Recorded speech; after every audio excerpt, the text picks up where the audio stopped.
And CEO of the Tijan Jaite Foundation targets children from disadvantaged backgrounds residing in areas like Kotu Kware, New Joshua and others hit by last year's floods.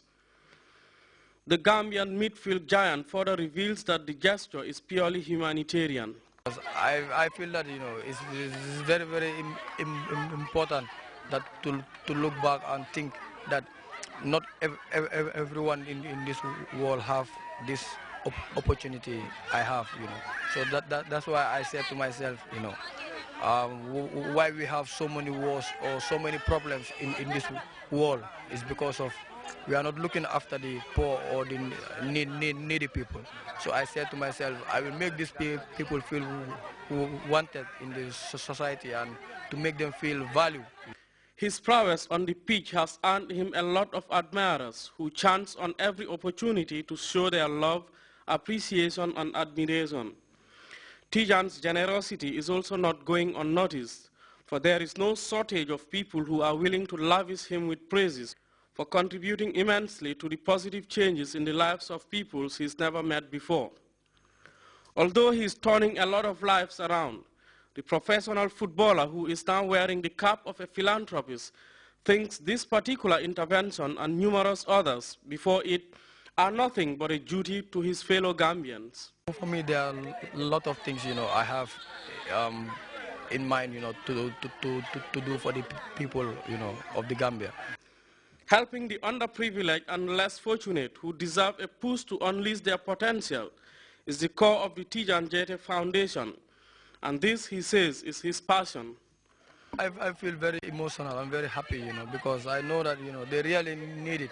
And I know there are a lot of people, in the country who have it very easy, who their mother or their father have it for them to have nice clothes, shoes, but some of the kids in the Gambia, they don't have this opportunity. His footballing skills gave him the money he used to acquire the gifts. No wonder he is now using those funds to help budding footballers currently being nurtured at one football academy to live their dreams. Samuel Ba, Grts. Mobilization efforts in the harvesting of President Jammeh's numerous farms has finally reached volunteers in the Central River region as this activity advances to a very critical stage. Close to 700 volunteers drawn from various communities in Governor Gani Toure's region were attracted by the call for assistance and have been in action at Kampan and Jiramba. Abdunjai has more. Their professionalism and commitment could not be questioned, but what stretches in front of them will have required twice this size to be conquered. For Campant is way beyond the subsistence level they are used to. When you talk of rice, it's CRR. And we know that the President has asked us to give a helping hand. And I normally say that we are not helping the President, we are helping ourselves. And that being the case, we will not stand or we will not sit and see that this vast area, which has been cultivated by people for the President, just to be left to destroy.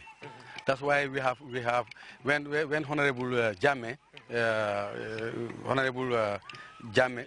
Solo Jammeh spoke to us about the importance of this rice field and what they are expecting, and the stage it is at, we said that we have to mobilize our people and come and make sure that this place is harvested.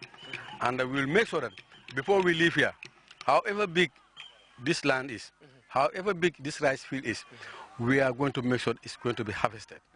And these are professional people. If you see where they start from, we don't want also people just to come and rush. We want to make sure that the everything that has been cultivated is harvested. But this is again the test, with farming taking a whole new phase, modeling a pattern sustained along the lines of food self-sufficiency. This is a government project expected to be driven by a population dependent overwhelmingly on food importation. But my main concern here is to take this stuff out of here. But as you've seen, the rice is falling down because it is heavy. And then this is the farm, this is the Kampan farm, or Kampan rice field. As you all know, His Excellency the President always practicalizes. People talk and he practicalizes.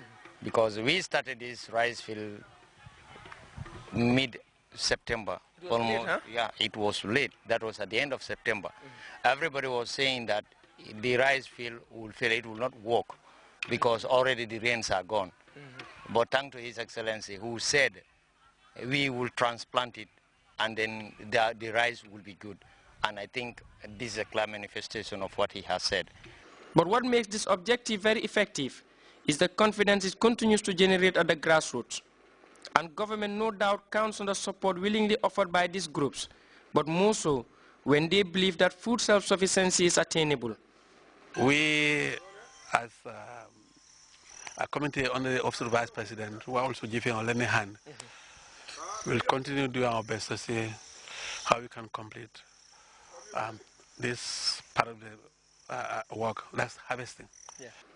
The Vice President's office has continues to play the role of a facilitator, creating a comfort zone for coordinators of the President's farms to explore. This is but a partnership which Vice President Jai said he has. That report by Abdul Jai takes us to of women's organizations drumming this national pledge.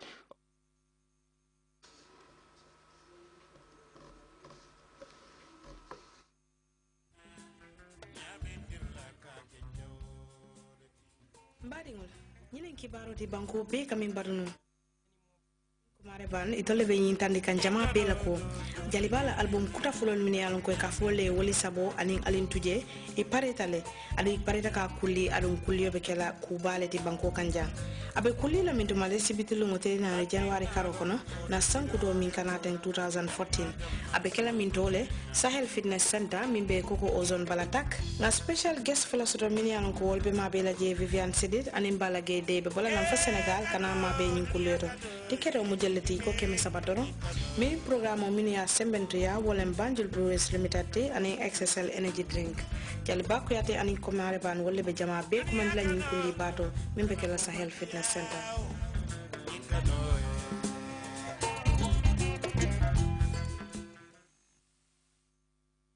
Welcome back. Bangui is a city on the edge, and that can be said of the entire Central African Republic. Since the Seleka coalition came to power, the security situation in the country has deteriorated with violent clashes erupting between Christians and Muslims across the country. More worryingly, the violence and general insecurity is creeping into the ranks of the African Union contingent. We have details in this report. Denied declarations by an advisor to President Michel Dia that there could be succession. The head of state and the Transition National Union government firmly and energetically condemn these irresponsible claims, scandalous and suicidal with regard to the Central African, which is united and indivisible.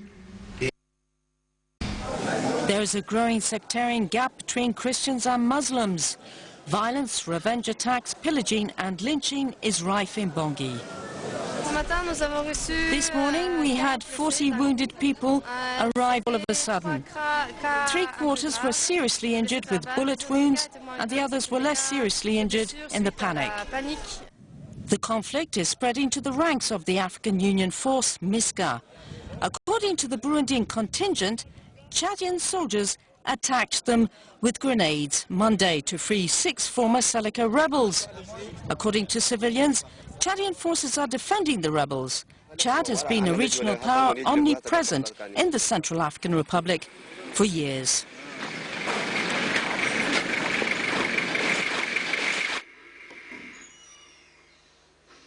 Elsewhere in Africa, South Sudanese government forces are heading for the contested town of Bo, currently in the hands of forces loyal to former Vice President Riek Machar. The situation is very tense in Juba as both sides continue to amass troops in various strategic locations. Meantime, the United Nations Secretary General Ban Ki-moon says the UN is considering sending additional peacekeepers to deal with the worsening security situation. We have details in the CFI report. The United Nations looks likely to send thousands of additional peacekeepers to South Sudan to better protect civilians and avoid any further violence. I'll be sending a letter to the Security Council containing my recommendation for boosting the protection capacity of UNMISS, with additional troops